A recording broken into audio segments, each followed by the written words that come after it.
Good afternoon, everyone. In the following, as it was already mentioned, I'm going to give some insights about the historical background of this legal institution, of the legal institution of the Fiduciary Substitution in the context of Romanian law. So, yes, let's start with the notion. Fiduciary substitution is a class in which which can be included in a donation contract or in a will, in which the disponer will direct the first beneficiary, which is called the institute, to preserve an asset, the property, and then later to transfer it upon his death to the second beneficiary, which is referred to as the substitute. Here you can see the mechanism which was used during the old Romanian legislation. So as the definition says, this legal institution involved 4 key elements. First of all, there was at least 2 successive legacies. Then there was the obligation of the institute to preserve the asset that he received, the property that he received. Then there was also an obligation for the institute to transfer these assets upon his death to the substitute. And lastly, there was a succession order.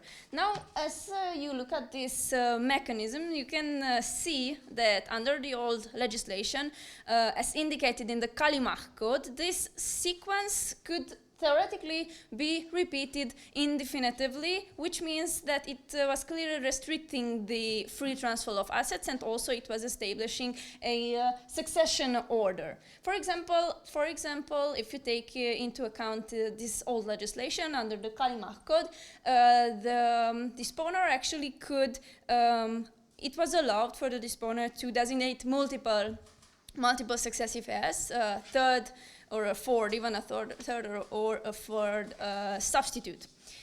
This type of mechanism was widely used in order to preserve the familiar nature of a family company. For example, one could dispose that the family company, the assets or property, so the owner could dispose that he will leave his testament upon his son, but upon his death he will be obliged to pass it on the initial owner's grandson. Let's take a look at the historical background of this legal institution. Fiduciary substitutions were traditionally recognized in Romanian law under the influence of the Byzantine law, and of course also in the legislation passed in Moldova through the Kalimach Code, and also in Wallachia through the Karadzsia Code. What is really important to note is that at the beginning, the first modern legislation of civil law prohibited this institution. There were express provisions of prohibition of this legal institute in the 1864 Civil Code of Romania. So here my first question is, why was this legal institution prohibited under the old legislation? Well, answering this question, the roots of prohibition can be traced back to the model of the French civil law, and also the context of its adoption, because fiduciary substitution developed particularly good in the feudal society, and in this system, the main source of wealth was the land, the estate, which the owner, of course, wanted to keep in the family, wanted to keep undivided from generation to generation in the hands of his descendants. And in particular, this prohibition, it emerged as an obstacle to overcome, firstly, because of the immobilization of landed property for generations, which was very much in contradiction with the principle of free movement of goods. But of course, secondly, there was another problem, because the institute had to keep the assets, couldn't dispose of the assets, so you had to preserve these properties, and therefore he didn't have the motivation to improve this exploitation, which made him squeeze the property as much as possible, whatever the consequences. So the institution, therefore, as we can see, was, let's see, a form of land ownership, which very much hindered the growth of agricultural production at a time when, on the contrary, the development and the birth of the modern industry called for an increase in production. For centuries, also talking about the French context, for centuries the French nobility used this mechanism to keep the property in the family and also to consolidate their power. And in the context of French law, it is a really important moment to note the French Revolution, which its consequence was the prohibition of this institute on 14 November of 1792. At this moment, fiduciary substitutions were completely banned, and this prohibition also had a retroactive effect. This means that also the previously stipulated substitutions had to be abolished. Now, the French Code of 1804 prohibited this legal institution under the sanction of nullity. Of course, here it has to be recalled that for a period under the Napoleonic Kaiserregimes and also for a short period of restoration of the monarchy in France, the need to consolidate the throne through the revival of a powerful aristocracy revived this institution, but only temporary. Now, in Romanian context, because as we said that the Romanian legislation followed the model of the French one, the entry into force of the Romanian Civil Code on 1st December 1865 was actually probably one of the greatest achievements of the legislative reform Alexandru Ioan Cuza.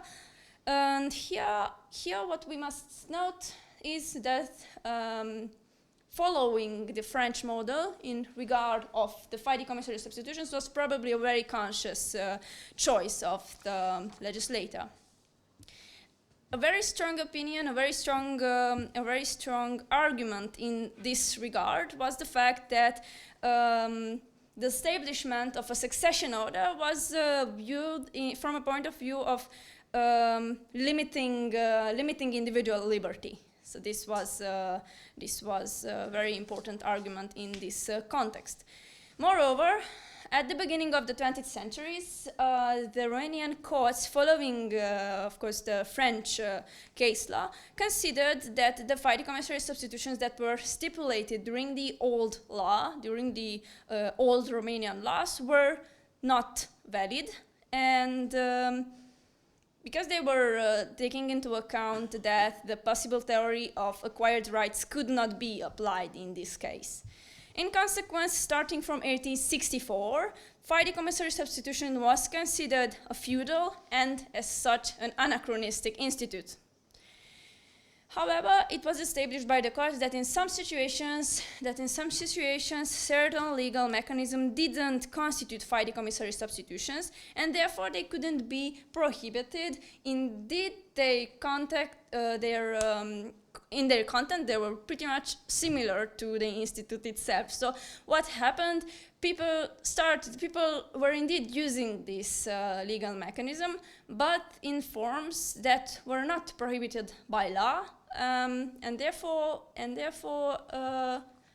so it was not prohibited by law, the mechanism that they were using, but its content was very similar to the institution itself. Okay. So the period of ban, I believe that under the old civil code, even though the fiduciary substitution was prohibited, there were many situations even if they didn't enjoy legal protection, they kept this legal institute somehow alive. And in the following, I'm going to present three particular situations that kept this legal institute alive, even if it was prohibited. First, a moral obligation, substitution based on faith. because the moral obligation couldn't be prohibited. So substitutions that operated on the basis of faith were, of course, not prohibited. Because there were many situations in which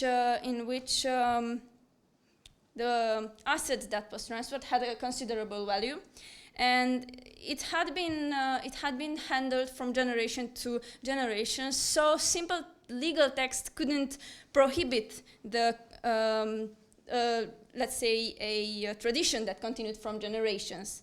Here, of course, in the legal doctrine, this form of transfer, so the transfer of property based on faith, had been referred to as fideikommissary substitution without obligation. Of course, its validity was very controversial because, but most of the doctrine considered that it couldn't be prohibited because this was only a moral obligation. So actually, the institute could choose the person of the substitute. So the grantee could freely dispose of the asset, being limited only by a moral obligation. However, sometimes a moral obligation is much stronger than a legal one, and those who received such an obligation were usually passing the assets to their family members. Now, the second mechanism that was also used is the bequest of remainder, where the testator leaves the assets to a first beneficiary, who has the right to dispose of the asset, but upon the beneficiary's death, the remaining assets are assigned to a second person who is also designated by the disponer. And the third mechanism is the double conditional bequest, where a testamentary transfer, which is a testamentary transfer in which the testator granted a good to two persons under the same condition. Of course, one of the conditions is resolutory for one of the legatees, and the other one is suspensive. For example, it was valid if a testator specifies that the property goes to A, but if A dies without children, then the property goes to B.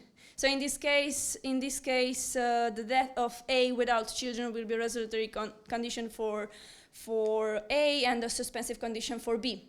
So these were the situations, these were the mechanisms that were used in this period to somehow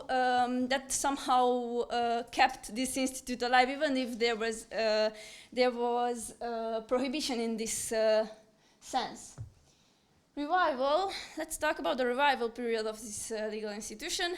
Fideikommissary substitution in 2011, when the current Romanian civil code entered into force, it was not perceived as outdated anymore, because on the contrary, the legislator noted the anachronistic nature of the provisions that prohibited this institution. So it's really interesting to see this as a parallel. So almost a century and a half later, after the prohibition, with the actual civil code, fideikommissary substitution was reintroduced and also properly regulated under Romanian law. This means that the legislator had re-evaluated the content of this legal institution, and of course taking into account new social realities. A very strong argument in this sense comes from the fact that Romanian doctrine and case law have tried for a century and a half to interpret certain testamentary dispositions in a sense that they are valid, in a sense that they are, let's say, not fideikommissary substitutions, to declare them valid, as it was shown in the three examples that I have shown. However, it also has to be noted that in a working version, discussed in the Commission for the drafting of the new civil code, it was again proposed to prohibit this legal institution. This option was, however, not taken up by the legislator. This means that the legislator had drafted new rules for this legal institute. Now, the need to regulate fideikommissary substitution was seen in the fact that, from the perspective of protecting protecting family relationships, more precisely of protecting the family of the disponer. Now, the legislative compromise on this outlines its new architecture, which is designed to offset the disadvantages that actually kept this institution prohibited for over a century and a half. So now, regarding the current legislation, Fiduciary substitution can be defined as a mechanism by which a person, which is the disponer, makes a donation or a testament by which another person, the institute, is entrusted with property rights, but he's also obliged to transfer it, generally upon the moment of his death, to a third party, the substitute, who is also designated by the disponer. Essentially, this legal institute is characterized by the fact that there are two transfers which have the same object, are concluded by the disponer, and also it's a very essential characteristic that the institute has to preserve the assets which are the subject of the first transfer, but these assets are frozen in his estate, and at the moment of his death, of course, they are transferred to the substitute. In the case of the death of the institute, the order of succession is also designed by the disponer. The doctrine has held that the main aim of this new legislation can be seen in at least three situations very strongly, but the aim is very much to harmonize family relationships. So in the first situation, which was held in the doctrine, that fiduciary substitution has been given the role of strengthening the family relationships. For example, if the parents are wishing to provide not only for their children but also for their grandchildren with financial stability, with a certain kind of financial stability, this legal institution could be really helpful. Of course, it has to be noted that the legislator of the civil code does not allow substitution to have more than 1 degree, because by this actually assets could be seized indefinitely. So this is the reason why the legislator didn't allow. Here the purpose of this provision was to, as I said, to prohibit the establishment of perpetual inalienability and to somehow to not allow, in case of family businesses, the removal of assets from the civil circuit. However, I believe that there is nothing to prevent the substitute from transferring the assets in question on his own initiative to another person, also using this mechanism. A second argument highlights the role of fiduciary substitutions in protecting the descendants that have certain kind of health problems or even disabilities, because it has been shown that the disponer can, for example, set out in regard of certain property assets to be used to make his life much easier, to be used during his lifetime, but upon his death to be transferred to another descendants. However, it should be noted, and it's very important, that these assets may not infringe the forced heirship of the other descendants and also of the surviving spouse. Talking about the surviving spouse, a third argument concerns the surviving spouse who comes into competition with with descendants from another marriage. By means of fiduciary substitution, the testator can dispose, for example, that certain property goes in favor of the surviving spouse during his lifetime, and upon his death, these assets will pass on his children from another marriage. It can be seen that this institute uses with fiduciary substitution, the institute can use his asset during his lifetime and until his death, so that actually this is possible because of the way that this institution has been read out by the legislator, and more precisely it is because of the protection of family relationships. A very interesting hypothesis was launched in the French doctrine and also taken up by the Romanian.